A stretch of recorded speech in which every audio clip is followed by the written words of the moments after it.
Hola, ¿cómo están? Buenas tardes, buenas noches. Espero que estén muy bien. Bueno, feliz miércoles. Hoy le vamos a hablar en base a una de las consultas que me hicieron por Instagram sobre la escoliosis idiopática o la escoliosis en general. ¿Qué es la escoliosis?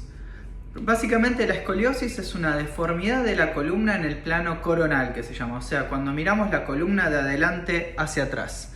Para eso le voy a mostrar esto. La columna, ¿sí? La columna desde la parte cervical hasta la parte lumbar tiene curvas que son naturales o fisiológicas. La lordosis cervical, sifosis torácica, lordosis lumbar y la sifosis sacrocoxígea. Esto cuando vemos la columna de costado. Sin embargo, cuando vemos la columna de frente, las vértebras deberían estar alineadas en forma recta. Cuando vemos una angulación en el plano coronal, o sea, en este sentido o en este sentido, eso se denomina escoliosis. Para hacer una escoliosis definida como el libro dice, tiene que tener al menos 10 grados de angulación en el plano coronal. Existen las llamadas actitudes escolióticas, que es cuando existe una curva en el plano coronal antero-posterior de la columna, pero que esa curva no tiene rotación en las vértebras. Por lo tanto, la escoliosis per se es una deformación tridimensional de la columna, pero que se evidencia principalmente en el plano antero-posterior. En cuanto a la etiología o por qué se forma la escoliosis, hay 4 categorías principales. Está la escoliosis neuromuscular, que se produce debido a problemas neuromusculares como puede ser la parálisis cerebral o el mielomeningocele. Las escoliosis sindrómicas, que son debidas y asociadas a diferentes síndromes genéticos, como ser síndrome de Rett, el de Lloyd-Dietz, el de Marfan, etc. Tenemos la escoliosis congénita, que generalmente se produce y se es detectada al nacer o en los primeros años de vida, cuando existe una malformación vertebral, que puede ser una hemivértebra, una barra asociada. Bueno, hay diferentes clasificaciones, pero lo más común es la hemivértebra. Y también tenemos la escoliosis que se conoce, que es la más frecuente, que se llama la escoliosis idiopática. Que idiopática no significa otra cosa que no se conoce cuál es el origen o cuál es la verdadera causa de esa escoliosis. Hay muchas teorías al respecto y se cree que la más aceptada es que se debe a un crecimiento asimétrico de un lado de la columna con respecto al otro. Entonces el crecimiento más de un lado que de otro genera que la columna se vaya torciendo y girando sobre sí misma. En términos generales, la más frecuente es la escoliosis idiopática del adolescente. Esto significa que se manifiesta y que aparece a partir de la adolescencia, a partir del crecimiento puberal o el del pico de crecimiento luego de los 10 años. La escoliosis idiopática también puede ser detectada antes de los 10 años y se conoce como escoliosis de comienzo temprano o early onset, que también puede ser idiopática, neuromuscular, sindrómica o congénita. Vamos a centrarnos en la escoliosis idiopática del adolescente, que es la más frecuente. Esto no es que el niño nace con escoliosis o el paciente nace con escoliosis, sino que esta se desarrolla durante la adolescencia y el pico de crecimiento.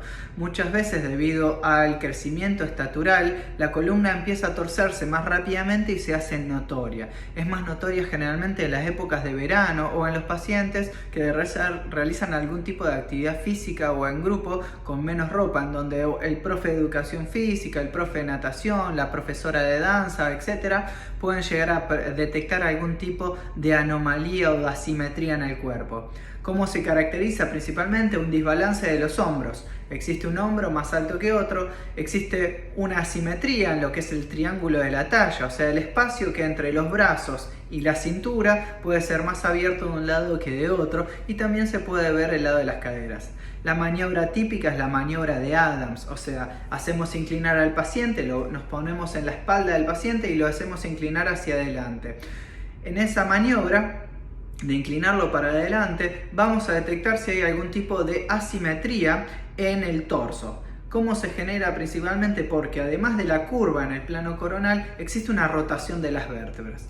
Como las vértebras están atadas o adheridas a las costillas, cuando vemos el paciente inclinado hacia adelante y una vértebra rota, vamos a ver que un lomo de la costilla va a estar más sobresalido de otro. Eso es la jiba costal o la maniobra positiva. Todas estas maniobras, todas estas asimetrías pueden hacer pensar a un padre, a un profesor o a un médico de atención primaria de salud, sea pediatra o clínico, de que el paciente puede tener una escoliosis, y es confirmada con una radiografía, principalmente antero-posterior. En términos generales, para el tratamiento de la escoliosis ya dijimos que la diagnosticamos cuando tenga más de 10 grados en el plano antero-posterior. Si vamos al tratamiento, generalmente de 10 a 20, 25 grados, uno no hace nada. En el sentido que la controla cada 4 a 6 meses para ver cuál es la progresión de esa escoliosis. Con más de 25 grados hasta 45, 50, ahí es donde uno puede intervenir como médico indicando la utilización de un corset, ¿sí? Un corset vendría a ser un aparato que se utiliza todo el día. Hay corsets que se pueden usar solo de noche, hay corsets que se usan todo el día, varían en su forma, en su conformación y en la forma en que trabajan. Pero en general el más utilizado acá en Argentina es el corset de Boston.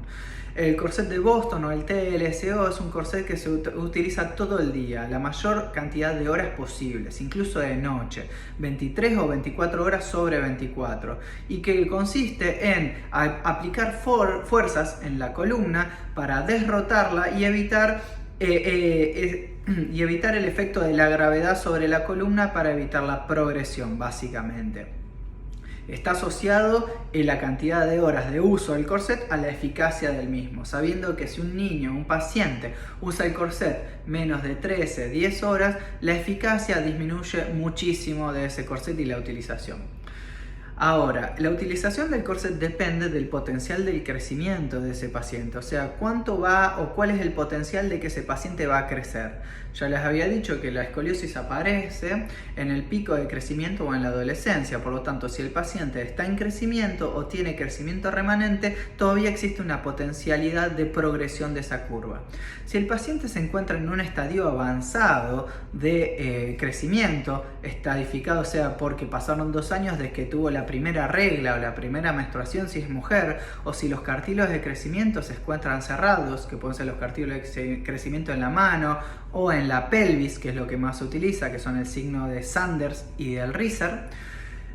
Sí, hay que tener en cuenta que si el paciente no tiene mucho crecimiento hacia adelante, el corset no va a servir de mucho. O sea, es sabido que un Reiser más de 4, el corset no está indicado, ¿sí? Aunque la escoliosis sea de más de 25 grados. ¿Cuándo se torna quirúrgica una escoliosis? Básicamente cuando la curva torácica supera los 50 grados, 45-50, eso varía según los centros, y la curva toracolumbar o baja supera los 45 grados. La escoliosis y el objetivo de la cirugía de la escoliosis es prevenir la progresión, básicamente. No es el tratamiento del dolor, no es la estética, sino evitar la progresión. ¿Por qué? Porque sabemos que un paciente con una escoliosis, aunque haya adquirido la madurez esquelética con más de 50 grados, va a seguir progresando a una tasa variable, pero se sabe que es de 1 grado por año. Eso significa que si un paciente tiene 18 años o 20 años con 50 grados, ¿sí? Cuando tenga 50 años va a tener aproximadamente 80 grados. Y es ahí donde las escoliosis se tornan más rígidas, ¿sí? Más difíciles de operar, pueden traer más dolor o pueden tener consecuencias funcionales como son las dificultades respiratorias y cardíacas. La cirugía convencional consiste en fijar la columna y corregirla para evitar que progrese. Existen otras técnicas que se utilizan que son las sin fusión, ¿sí? En el hospital hay ya experiencia sobre esto. Es una técnica que es relativamente nueva, 10 años de experiencia, pero que son técnicas de fusión en donde se pueden hacer cirugías mínimamente invasivas para corregir la columna progresivamente sin tener necesidad de fusionarla, pero es una indicación muy selectiva. El gold estándar o el estándar de oro para el tratamiento de la escoliosis es la fusión posterior cuando se alcanzan estos grados de curva, 45 o 50 grados como les había dicho previamente. Previo a todo eso podemos usar el corset si el paciente está en crecimiento y se pueden hacer terapias físicas para mejorar el tema de la postura, sea el balance de hombros o la inclinación lateral de los pacientes. Los ejercicios están todos autorizados. El paciente puede hacer cualquier tipo de ejercicio. La natación no es mejor que cualquier otro, ¿sí? O sea que la natación sirve, sí es buena, pero no está demostrado que realmente cambie la postura y la fuerza o la forma de la columna con respecto a cualquier otro ejercicio. Y el paciente no está incapacitado de hacer lo que quiera hacer. La columna está torcida, pero no es frágil. Por lo tanto, si el paciente quiere hacer rugby, puede hacer rugby sin mayores riesgos de parálisis o dolor que otro paciente, ¿sí? Así que bueno, esto en términos generales, espero le haya gustado, espero les sirva, espero sus comentarios y si tienen alguna pregunta podemos desarrollarlos en el consultorio o en futuros videos. Saludos.